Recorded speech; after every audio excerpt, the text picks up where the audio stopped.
అసంతృప్తులు వ్యూహాత్మకమా సహజ సిద్ధమా? వ్యూహాత్మకం అయితే కాదు కానివ్వండి, సహజసిద్ధం కూడా కాదని అని చెప్పి మనం చెప్పుకోవచ్చు.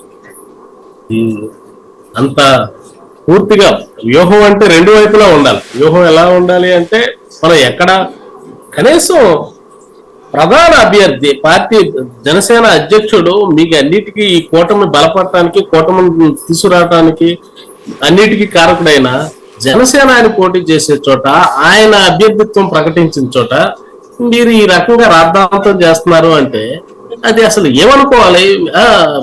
పార్టీ ఏమైనా అపరిపక్వమైన పార్టీయా, కొత్తగా వచ్చిన పార్టీయా? కాదు కదా. మీరు ముందుగా చెప్పుకోవాలి కదా. ఆయన దగ్గర ఉంటే మీరు మిగిలిన 21 స్థానాల్లో వీళ్ళు పోటీ చేసే చోట మీరు ఎట్లా వీళ్ళకి సపోర్ట్ చేస్తారని చెప్పి అనుకోవాలి. ఇది అని ఈ జన సైనికులు కానీ, కాపు నాయకులు కానీ వీళ్ళంతా ఆలోచిస్తున్నమాట. ఖచ్చితంగా ఇది వ్యూహాత్మకమే అనే వచ్చే విధంగా ఉంది. ఎందుకంటే జనసేనాని గెలిస్తే వీళ్ళు జనసేనకు సంబంధించిన లేకపోతే కాపులకు సంబంధించిన నాయకులందరూ పోలరైజ్ అవుతారని గంటా శ్రీనివాసరావు గారు లాంటి వాళ్ళని కొంతమందిని అసలు టికెట్లే ఇవ్వకుండా నాంచుడు ధోరణితో అంటే డ్రాగ్ చేస్తున్న పరిస్థితి. ఇట్లాంటి పరిస్థితిని వీటన్నిటిని చూసి ఆలోచిస్తూ గుంటూరు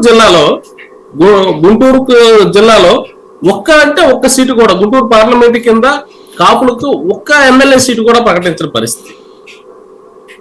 మిత్రధర్మం అనేది రెండు పార్టీలకు ఉండాలి. ఓ పక్క జనసేన అయితే మిత్రధర్మం పాటిస్తుంది అని చెప్పి అనుకుంటున్నాం.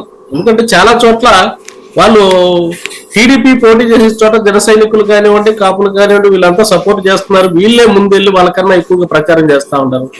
ఏ ఒక్క జనసేన పోటీ చేసి అభ్యర్థి పోటీ చేసే చోట వీళ్ళు స్వతంత్రంగా వస్తున్నారు అనేది అవాస్తవం. రావట్లేదు అనేది చెప్పుకోవాలి. కాబట్టి శ్రీనివాస్ చౌదరి గారే చెప్పాలి.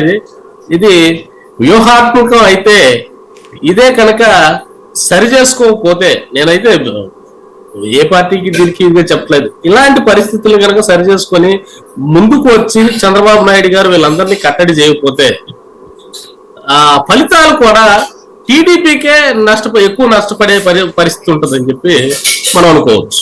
రైట్. ఏముందంటే జనసేన రైట్. మళ్ళీ మీ దగ్గరికి వస్తుంది. సాయి గారు, నా వాయిస్ వినపడుతుంది, చెప్పండి.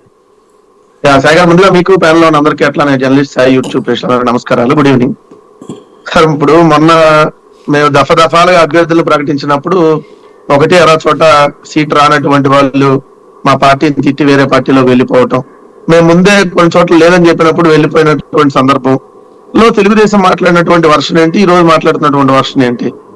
నేనైతే కామన్ గా సీట్ రానప్పుడు అసంతృప్తులు ఉంటాయని జనరల్ గా మాట్లాడదాం, ఇది ఒక వర్షన్.